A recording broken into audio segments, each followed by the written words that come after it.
What's good, family? Today we have a good friend of mine, very known guy into the travel space. He's been around for a long time, man. He's been around for a minute.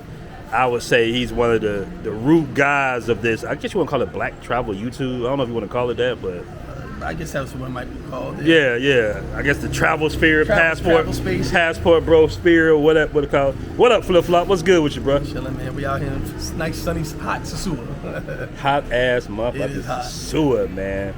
So, man, so this thing, Sosua used to be the top destination spot for, I guess you want to say, traveling bros, passport bros, or whatnot. But then Medellin kind of came into space, shook things up a little bit. Is it kind of coming back to Sosua, or is it still kind of like, I think it never really left because you always got new people coming in. Mm-hmm. Okay, there's always someone new coming in, and Sosua's pretty much ground zero. Like, it's easy to get to. It's, it's if you're especially on the East Coast, it's a quick trip. But it's good to have options. Colombia's a nice option. I prefer to like Cartagena. Been to Medellin a bunch of times. But it's definitely coming back up because, like I said, the new people are coming back. The people who left, the Christopher Colombians, they're coming back from being Christopher Colombians. You called me Christopher Colombian at one point. I called everyone Christopher Colombian. Everyone who found the new used land. Mm-hmm. But yeah, it's coming back up, man. Because at the end of the day, this is an easy spot to get to. The island is safe. That's one of the main things. The safety of the island draws a lot of people here. Facts.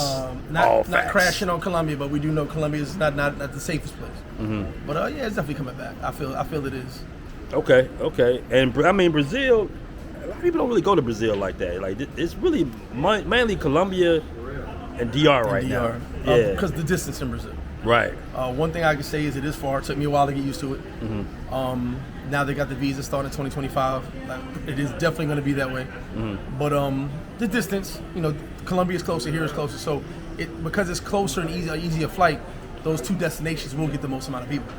Okay. Speaking of Brazil, man, I was in a Brazil spot. It was like a little hole in the wall, like a deep off in the cut in Brazil. Never thought, but I saw a dude with a Paradise Life shirt on. Okay. And I was just like, wait a minute. I'm like, is that Paradise Life? I said, bro, what's up? Like, so what made you start this brand, this worldwide international brand that, guys is wearing the shirts all around the world? At the end of the day, bro, it's basically everything that Passportbros is. Mm-hmm. Everything that Passportbros is, but mainly focusing on networking and building, right? And traveling the world. My biggest focus with Paradise Life is getting, a lot of people want to travel, right? Me and you have met up in many countries. Yeah. But they're afraid to go by themselves. They don't know they don't have the connections. What I did was I built connections all around the world, built a big network all around the world, as you have. And just able, so, okay, if you've never been to Brazil before, we're going to Brazil, come on, you can join our trip.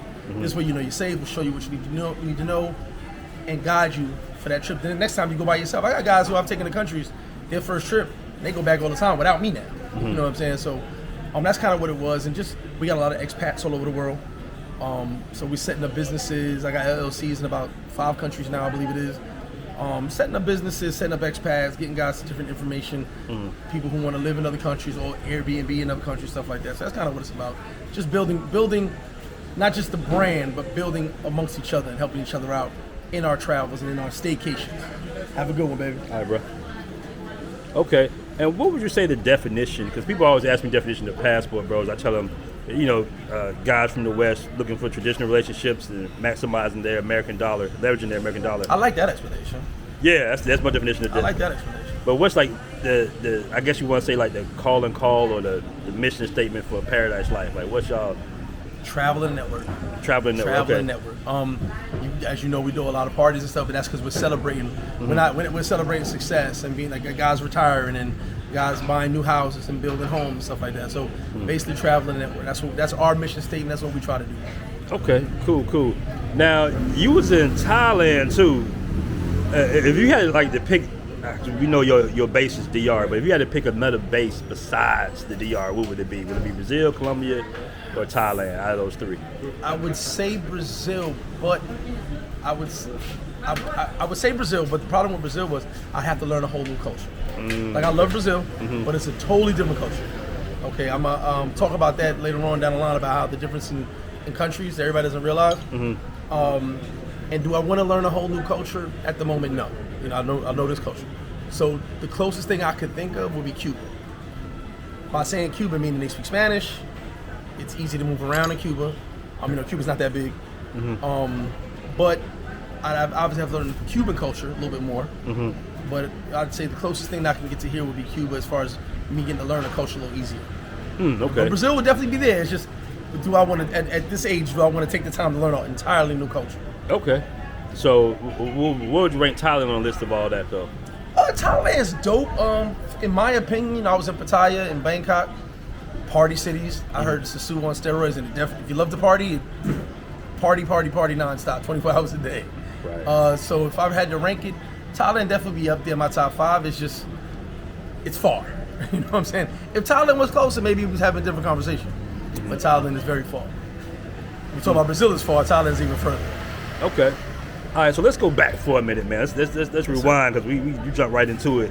How long you been overseas, man? Because it's like you've been overseas for the entirety of this whole little travel movement. Well, I've been traveling for 20 as of next month. It'll be 20 years.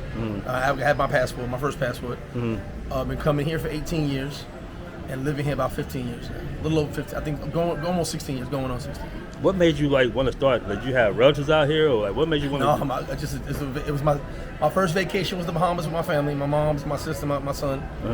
And then after that, my cousin said, "Well, you got your passport, come to DR." And they had been coming here for years. Okay. So I came, and then I came back like 3 months later, and it was a consistent thing. I kept coming to DR. I actually put off Colombia trips years ago because I was coming here. Put off Vegas trips, put off Miami trips, all that, because I was coming here. Just one of them things that just happened.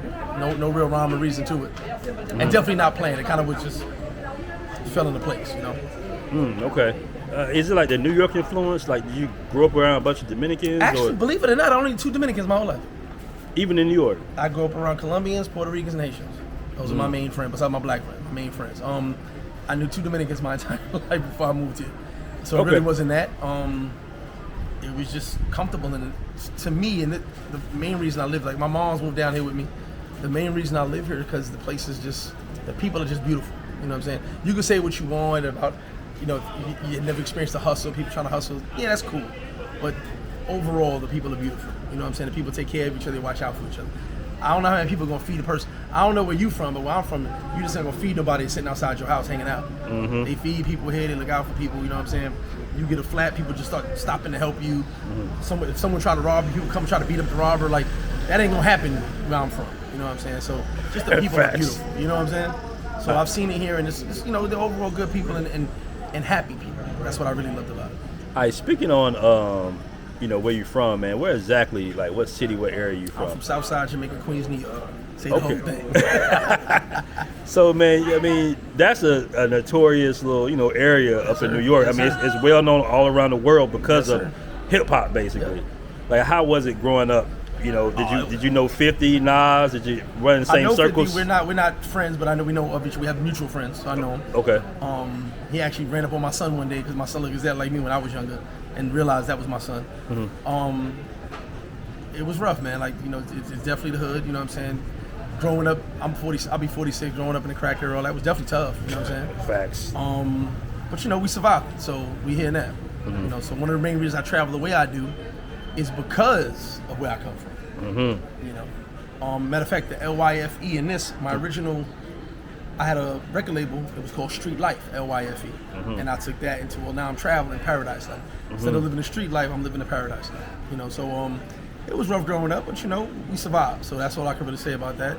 I'm happy to be here for the people that couldn't be. I'm still living for them. Okay, and I know that's like for us guys around the same age, this internet thing, I know it's kind of difficult because we kind of we was that generation that kind of grew up where we can kind of put our hands on somebody. Facts. And you had to be who you said you were. Right. So I know that's a big adjustment, like with the internet guys. I see you going back and forth with guys on the internet. I mean, but the internet's undefeated, so I'm used to, at this point, I'm kind of just like, I'll say and do things to hope that someone just comes and says, hey, it's me, you know what I'm saying? Like, but it's not going to happen. So, right. But that's like a big adjustment you had to make, like definitely. Even more so, this is nothing now. Right. My first 2 years on YouTube were the worst. This is just people just now YouTubers come on, they they make money off of talking about everyone else. But my first 2 years, the hate was even more than it is now. Now you just see videos about me. Before, people were emailing me, messages were crazy. You had a hater, man. You had like one guy that was like super hating on you. I'm just like, God damn. My first 2 years. I mean, we all got haters though. Like my first 2 years, probably that's when I almost quit YouTube because I was frustrated with the people on the other side of the TV. But then I was like, man, it is what it is. You know, so once you realize everybody's just talking, it is what it is. It's like a necessary evil to a certain degree when you have a business. And anybody can be who they want to be on the internet. Facts. Anybody. Facts. See, I can sit there and say I'm from Southside Jamaica, Queens, 143 and Foch, something to Linden. I got the whole Linden Boulevard. I can say that, and can't nobody tell me I'm lying. My own people's, the Linden bullies, all my homies from back home, it is what it is. I can't lie about who I am. But when people go shout out things and say I'm this, I'm that, I'm from here, I'm from there, and no one knows you, that's a whole different story. You know what I'm saying? So at the end of the day, I take pride in that I'm from our era, and you know I am who I said I am. Facts. All right, so let's get to a little bit of the juicy stuff now, man. The women in this, we're talking with DR. Of course. Now, Dominican women, they, we all know they got some solid ones here, but you hear stories about guys bringing them back to America and then, they leaving them. Is that like a big thing here, or is it kind of like, it's not as, like the way 90 Day Fiancé sets it up is just like, women use American guys to get back to the States and then they go off. Like, does that happen that much in your opinion? It's happening more, but it's a farce. A lot of chicks don't want to leave this country. You got a lot of chicks that in America are miserable. You know what I'm saying? That have been taken away.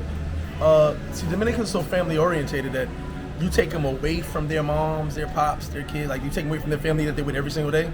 They're not going to be as happy. You know what I'm saying? I don't care how good your relationship is. I got a couple friends that are married that went back to the States but stay here all the time, so they can be with their family because that's what they want. Only so much happiness can come from having nice things and money. That's cool, but when you've grown up with these people every single day, they're with you every single day, and then all you can do is text them or talk to them on the phone. It's not the same thing. So does it happen? Yeah, but not as often as the TV may make it seem.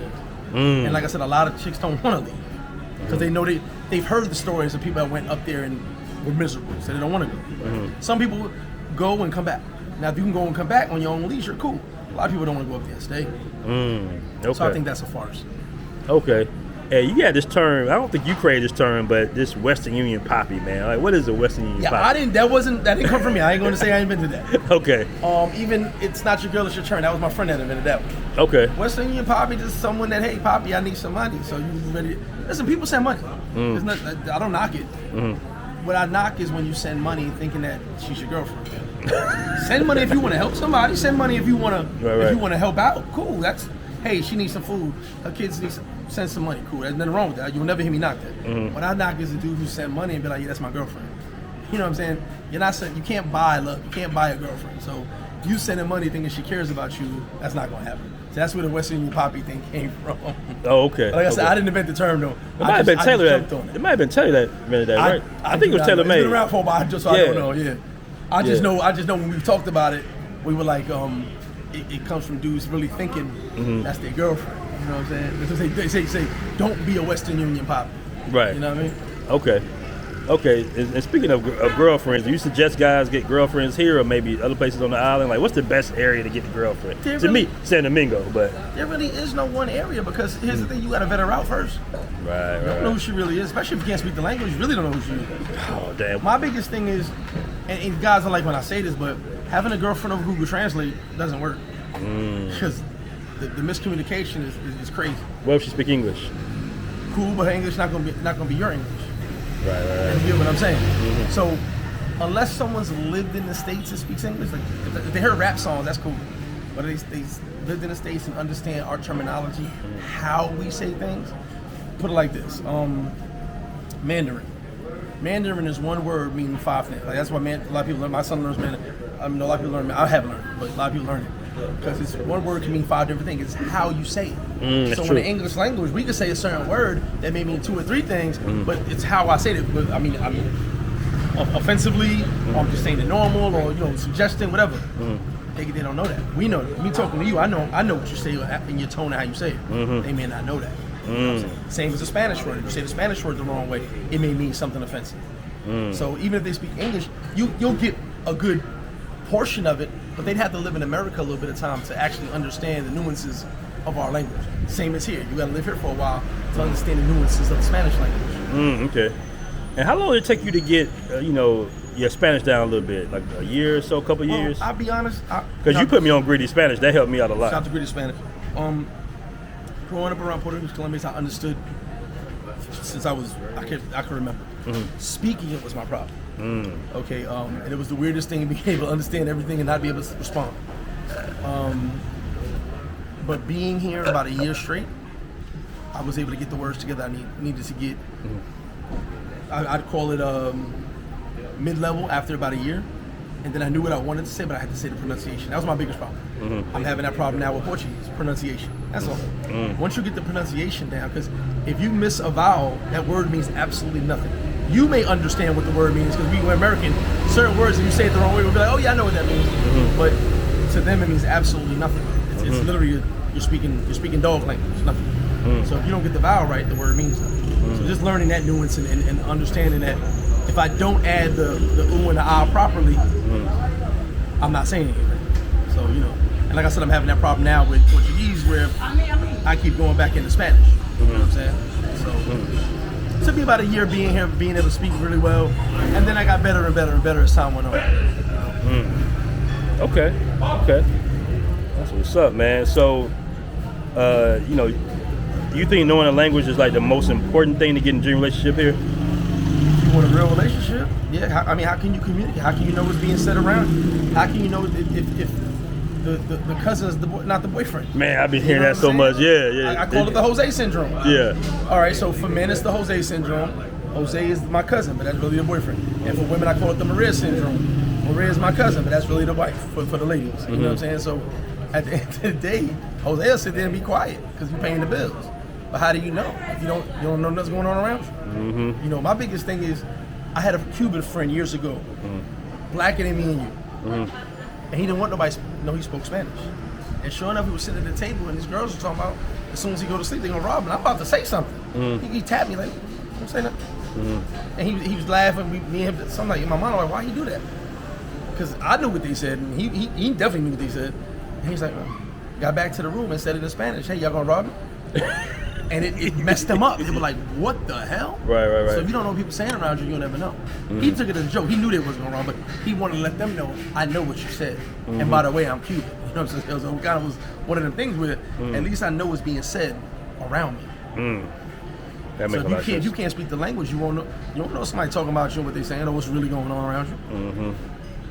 And they have like a little bit of a different Spanish here than Colombia. Colombia's a little bit more basic with it. Yeah, it's more, I forgot what they call it, Spain Spanish basically, but Castilian. But here the Spanish is kind of street Spanish a little bit to a point, you know what I'm saying? But it's still, you still got to play. The more educated they are, the better Spanish is. Yeah. Was it Gritty Spanish? Because the Gritty Spanish helped me out a lot. Gritty Spanish definitely helps. Well, before I even met him, that's my homie, I was already in the streets learning. Like, there's a lot of made up words. You know what I'm saying? So I'm hanging in the barrio, you're hanging in the Campbells, you hear shit, and you pick up words, you know what I'm saying? But Gritty Spanish definitely will give you a lot of those words without having to be in those places. You know what I'm saying? But I was in those places hanging out.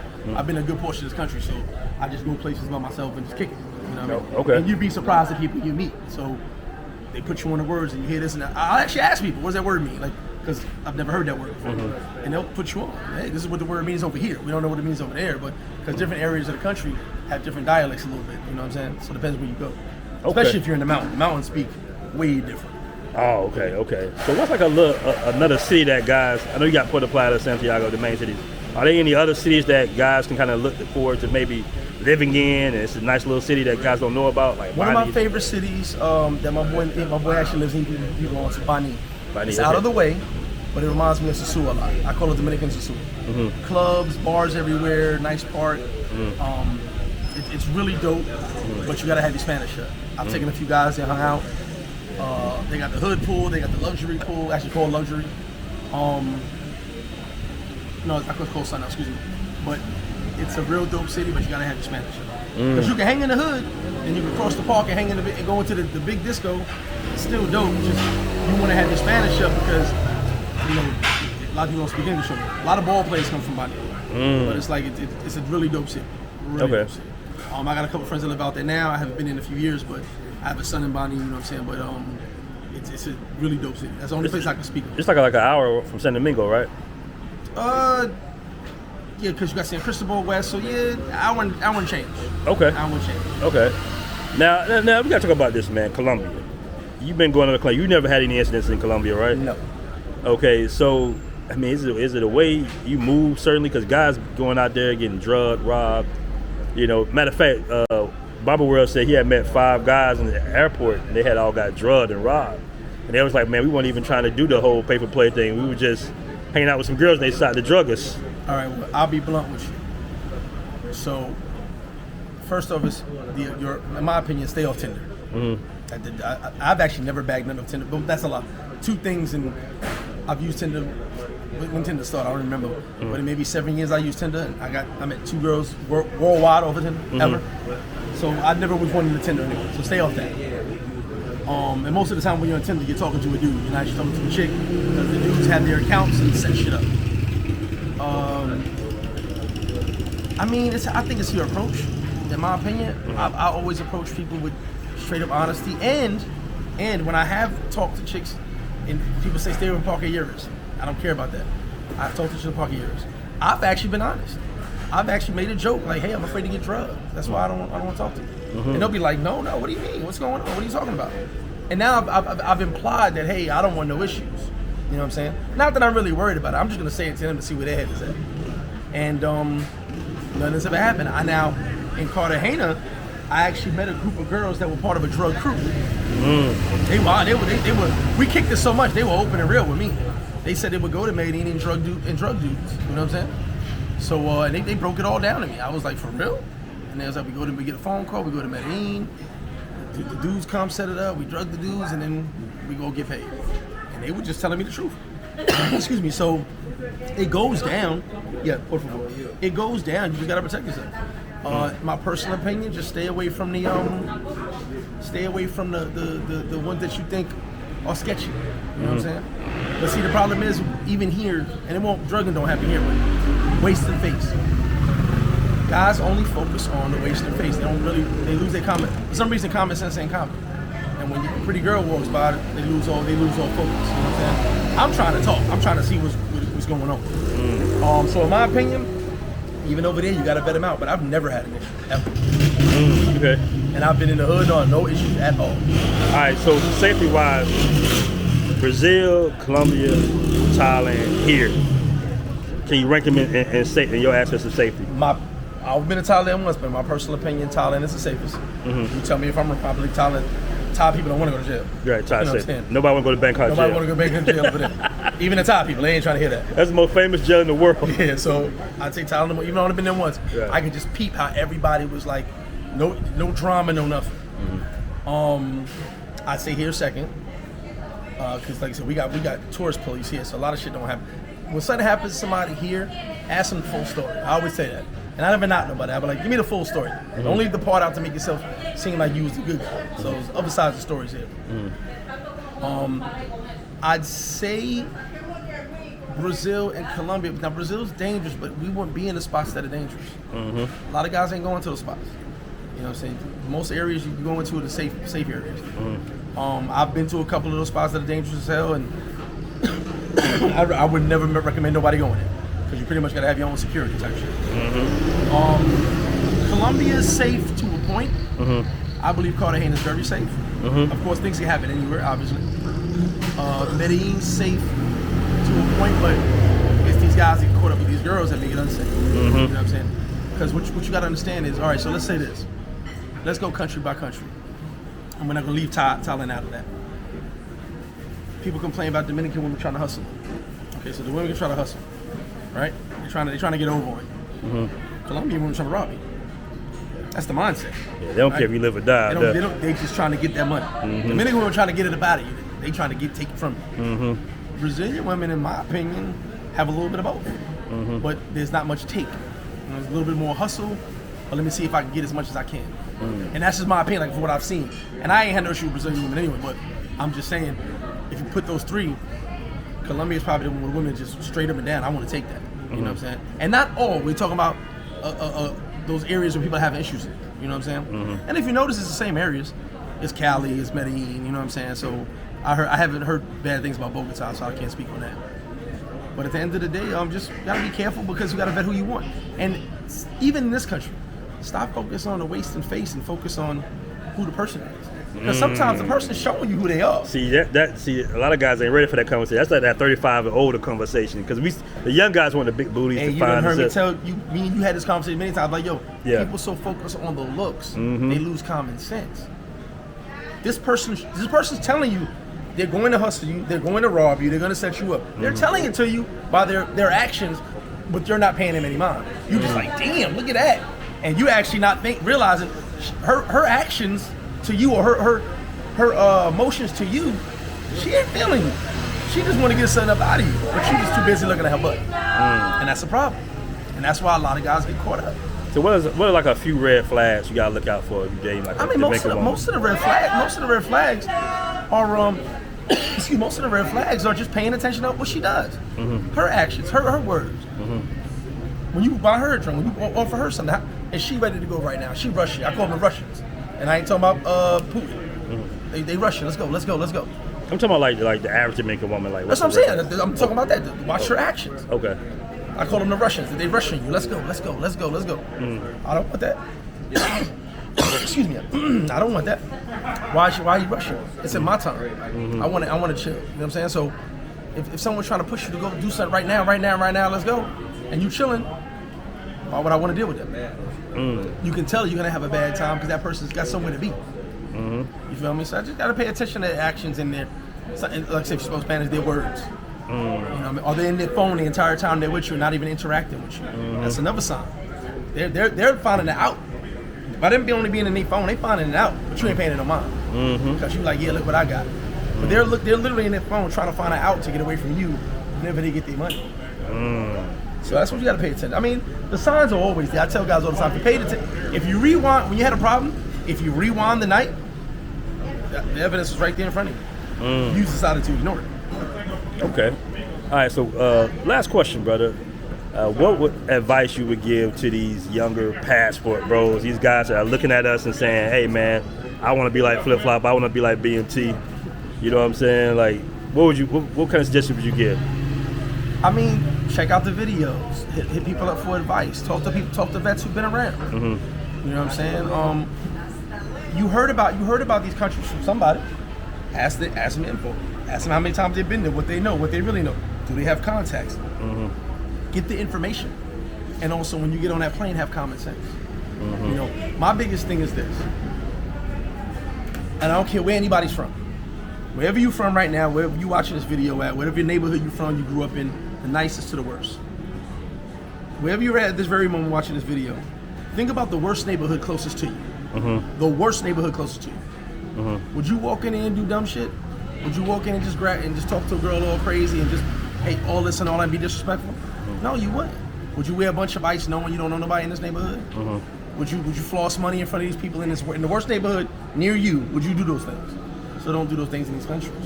Because these countries, for the most part, can be safe, but you make it dangerous when you, I say, flossing in front of poor people. Because believe it or not, I just saw something the other day that said, if you have $5,500 right now, you have more money than 50% of the world. How much? $5,500. You have more money than 50% of the world. That's crazy to think about. That's crazy, yeah. So when you flossing in front of poor people. Think about it. Not everybody's poor, but I mean, for the majority, you're going to be in front of a poor. So you have to think about that when you go into these countries. You could be fly, don't be fly, but you don't need a bunch of jewelry. You don't need you flashing money. Just carry yourself accordingly like you would in that worst neighborhood if you had to drive through it or go meet up with your friend over there. Same way you would do that, carry yourself properly. A lot of people don't have street smarts, and I can't knock that. Everybody from the street. But carry yourself accordingly. That's all I would say. Give any young man, old, new, anybody you are, carry yourself accordingly, and you'll be fine. Ashley, anything you want to say to the haters before you go? Stay tuned for more. I got way more coming. All right, cool. What's good, y'all? This is Mr. Flip Flop here, Flip Flop Sports Bar in Sosua. Make sure y'all download that Passport Bros app right now. Get into it. the dopest app around. All the information you need for all your travels. You're with it.